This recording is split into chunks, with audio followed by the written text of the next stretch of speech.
afternoon, PGA DFS fans, or I guess if you're watching this on Wednesday morning, a good morning to you as well. I am Jason Rouslin, host of this short form video, the top 5 sleepers for the WGC Match Play Championship.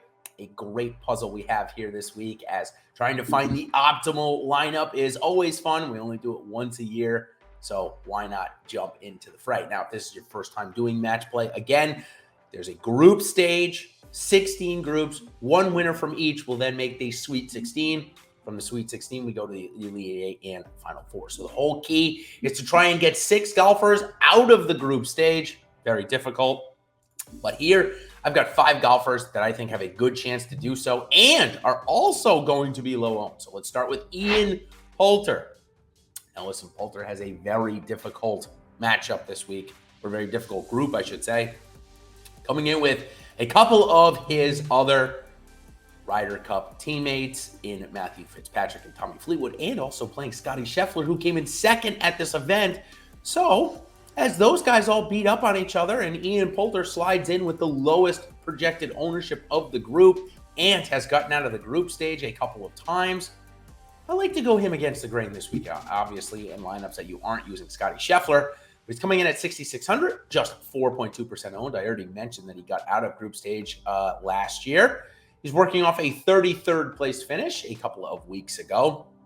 And when we look at his strokes gained ranked, well, we know that he is not going to be out of any hole with his short game. He ranked 19th around the green this year and 82nd on his putting.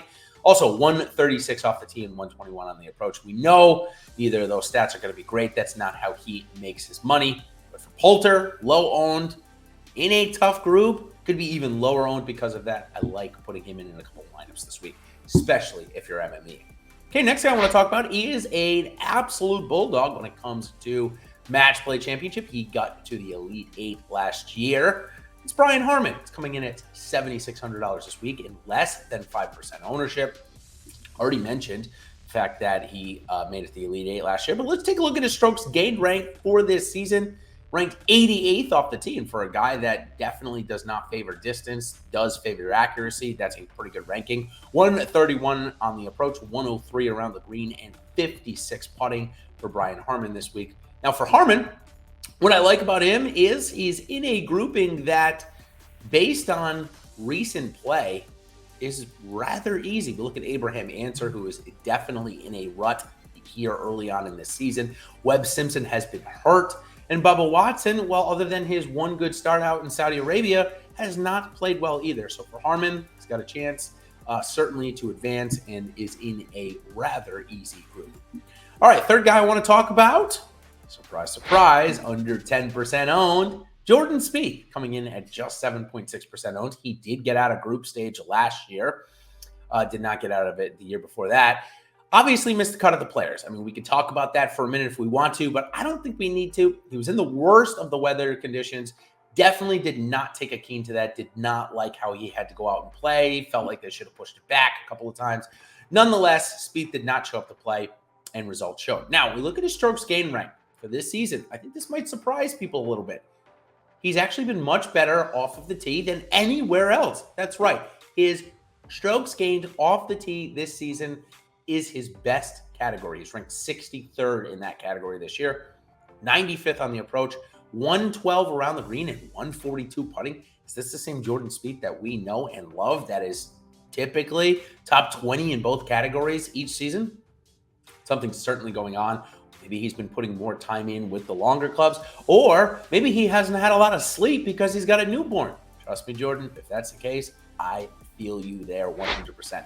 Nonetheless, though, Spieth coming in this week, low owned, and I don't think he has a difficult grouping at all. We take a look at Adam Scott. Sure, Adam Scott has had a decent season, but is struggling off of the tee, and that will hurt him here in match play. Justin Rose has certainly not regained his top-end form that we are used to seeing from years past. And that only leaves Keegan Bradley, who could be his toughest matchup here this week, could Jordan Spieth, but still, with low ownership and not that strong of a group, I like going to Spieth here this week. Plus, one more thing on Spieth. we need a good start before we get to Augusta. So I think this is going to be it. All right, next one I want to talk about is Louis Oosthuizen. Oosthuizen coming in at $9,000 this week. Has made it to the Elite Eight in this format a couple of years ago when they first switched to the group play. But recent form, not so great. He almost held the first round lead at the Valspar last week, but ended up finishing outside of the top 50. The Players' Championship didn't go much better. So he is not playing, I would say, his best golf. But he's also playing in a grouping that has Paul Casey, Corey Connors, and Alex Noren. All of those guys are going to get a ton of interest elsewhere, which is going to push his ownership down. So what I like about it is we're getting a star quality player at low ownership and against a lot of guys that are going to accumulate a decent amount of ownership. So if he ends up knocking them off, you're double leverage. You've got Louis advancing, and you've probably knocked off a lot of ownership from Alex Noren and the like. So a couple of reasons to like Louis there. A couple of other reasons to like Louis: 17th off the tee in strokes gained this season, 139 on the approach, which will certainly get better as the year moves on, 25th around the green, and 114 putting, which, coming from a guy who was ranked first last year, I think that'll improve as well. All right, last one I want to talk about is Dustin Johnson.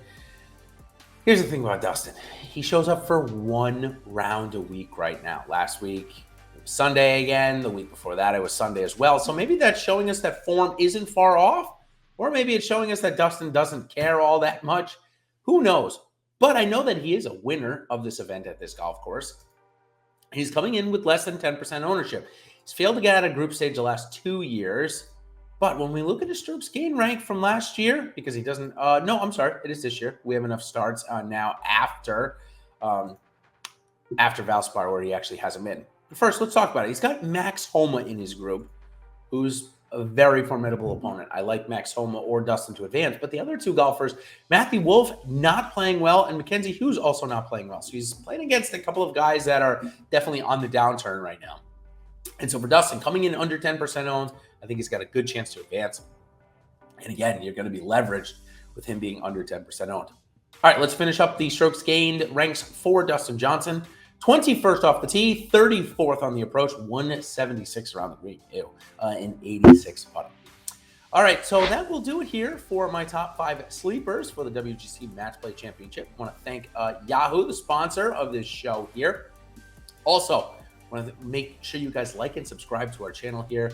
Match Play is a big-time puzzle, and we are here with all of our content to try and help you solve it. Of course, make sure you check in our 1 o'clock on Tuesday show, a PGA DFS strategy show. It's going to have all 3 of your favorite Awesemo golf personalities, Eric Lindquist, Ben Raza, and myself, all going to break down the Match Play Tuesday at 1 o'clock. So again, thank you to Yahoo for the sponsor of the show. If you guys haven't signed up for Yahoo yet already, now is the time to do so, because you are going to get a free month of Awesemo Plus Platinum. All you got to do is sign up, deposit, and enter your first paid contest, and you will then get an email with what you signed up with on Yahoo within the week, getting you a free month of Awesemo Plus Platinum. So until next time, everybody, thank you for joining me here on the Top 5 Sleepers for the Match Play Championship, and we will see you on the other side. Cheers.